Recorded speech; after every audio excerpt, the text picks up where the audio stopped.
Longtime Senator Joe Lieberman, a deeply religious and observant Jewish senator from Connecticut and a national voice for morality in politics, has died suddenly. His family says due to complications after falling at home. Lieberman was the first Jewish politician to run on a major party's national ticket when Al Gore chose him as his running mate in 2000. They lost the White House after a Supreme Court decision halted the election count in Florida. As a national voice for morality in politics, Joe Lieberman was the first leading Democratic senator to criticize then-President Clinton, the leader of his own party, during the Lewinsky scandal, although he later voted against convicting him during the Senate trial, as did all Democratic senators. The longtime senator served Connecticut for 24 years, first as a Democrat, later as an independent. And in 2008, he rebuffed fellow Democrats and endorsed his longtime ally and close friend, John McCain, for president. I'm here to support John McCain because country matters more than party. I am here tonight for a simple reason. John McCain is the best choice to bring our country together and lead America forward.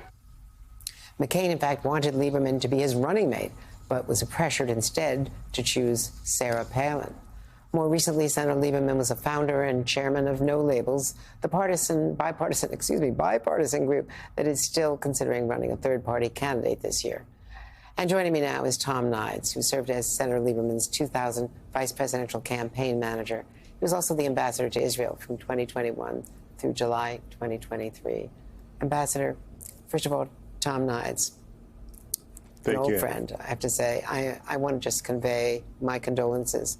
I was with Nicole Wallace at 30 Rock yesterday when this all happened, and it was such an emotional moment for her, just for having been the press spokesman on that campaign, the McCain campaign. Joe Lieberman was just beloved in Washington, and I saw him just a couple of weeks ago. I was traveling with the CODEL to the Munich Security Forum, the security conference, where he was on the plane. He was active there, you know, at age 82. And this is just so sad and so sudden. Talk to me about him, the Joe Lieberman you knew and loved. Well, Andrea, first of all, thank you for having me. Listen, you know, there's a word that I think about when you hear the word mensch. It's Joe Lieberman.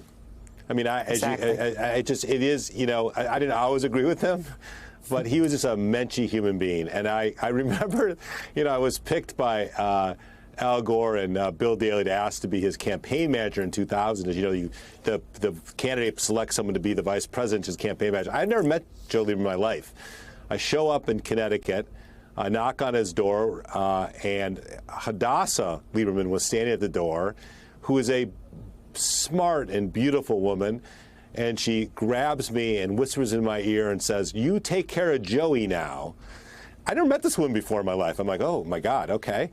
And I said, I need to see, you know, the senator, because we needed to go. It's all cloak and dagger. We need to get him on a private airplane for the announcement. So, well, Joey's downstairs in the basement because it's a little cooler down there.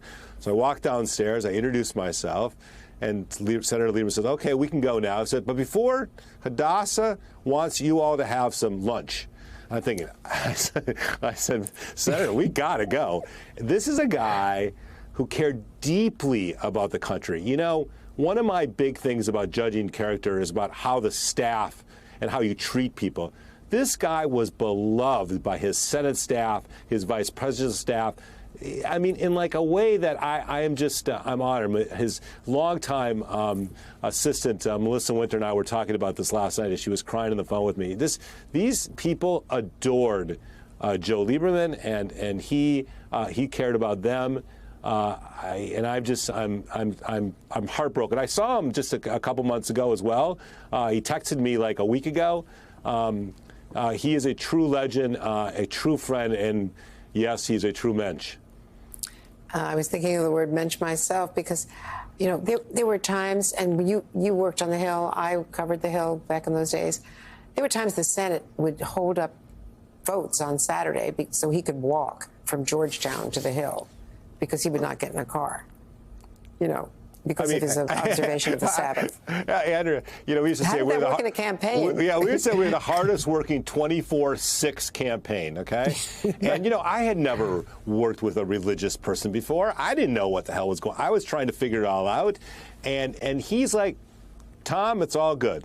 It's all good. We'll work on this together. I remember during the recount, that 30 days that we're deciding who was going to be president, and I get a call from Vice President Gore and said, can you go pick up Joe? It's a Saturday. Can you go call Joe and pick him up? I need to have him at the Vice President's house.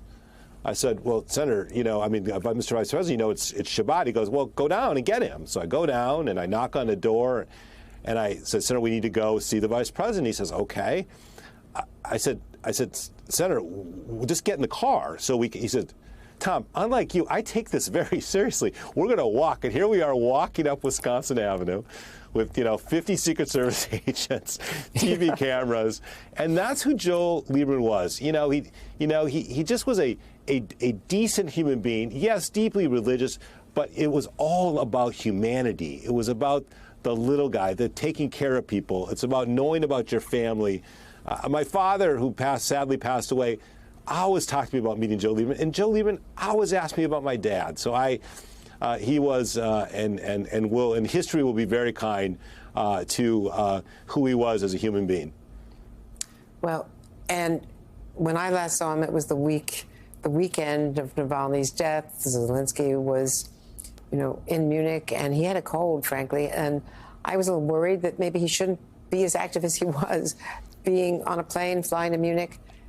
And but he cared so much about Ukraine and about Israel. And so I want to ask you, as the most recently former ambassador, this current tension between Netanyahu and Biden, and to my knowledge, there was tension back when Netanyahu came without telling the White House, President Obama and Biden, that he was going to address the joint session of Congress and try to block the Iran initiative. There was tension when Vice President Biden first went to Israel as vice president, and they expanded the settlements under Netanyahu that very day, and Biden almost left without having their meetings. But this is pretty tough over Rafah, not over whether or not to invade, but how to do it, whether it should be a ground invasion or a full-scale ground invasion with all those people there, 1.2 million, 1.3 million, whatever it is, and whether it could be more targeted. And so the defense minister was just here, as you know. Now, the prime minister says he's going to reschedule. Ron Dermer coming. How tough is this? And do you think that Joe Biden will condition weapons or take other steps other than what it's already done this week at the UN, not supporting a veto on a resolution for the first time that Israel opposed? Well, first of all, I'm going to let the White House speak for itself. And obviously, sure, they have quite strong views about this. I think it's very clear to put this in perspective. Joe Biden's relationship with the state of Israel and the Jewish people is as locked as anyone could imagine. Number two, I think our heart breaks for these families that are held hostage. I talk to the hostage families almost on a daily basis, and obviously they need to be released. Obviously, Hamas obviously needs to be destroyed, but I think it's imperative, as President Biden has said, how we do this. My view of this is we need to be surging humanitarian aid into Israel, surging that humanitarian aid. That is important. That's what I think this administration has been pushing the Israelis to do. I think there's been more done, but much, much more needs to be done. No one can look at these pictures and be happy about them. So I think it's imperative that we try to accomplish a lot of things at the same time, and that's what I hope will happen. And that surging means more land access, because you're not going to surge with dropping it in the sea or, even getting it in through Karen Shalom or we can't. Yes, listen, Andrew. We can't have children and adults without food. Okay, you can't. We can't. This administration can't stand with that and for that. The Israeli government needs to increase it dramatically, as President Biden has said. And certainly I, as someone who has been there, understand the importance of doing that. At the same time, obviously, Israel needs to secure themselves. But you can and you must do both at the same time. Well, thank you for your perspective. And thank you so much for your really personal and loving memories and tribute to Joe Lieberman, someone I really cared about just as a reporter covering him. Thank you. Thank you, Andrea. It's good to see you, Tom. Hey everyone, MSNBC has a new and improved app. You'll get real-time alerts and analysis, live blogs, in-depth essays, video highlights, and the best 2024 election coverage. Download the new MSNBC app. Here's how to do it. You tap on the App Store on your phone. You hit search on the bottom right corner. You type in MSNBC. You click on the MSNBC app. You click on Get or the cloud icon and enjoy it.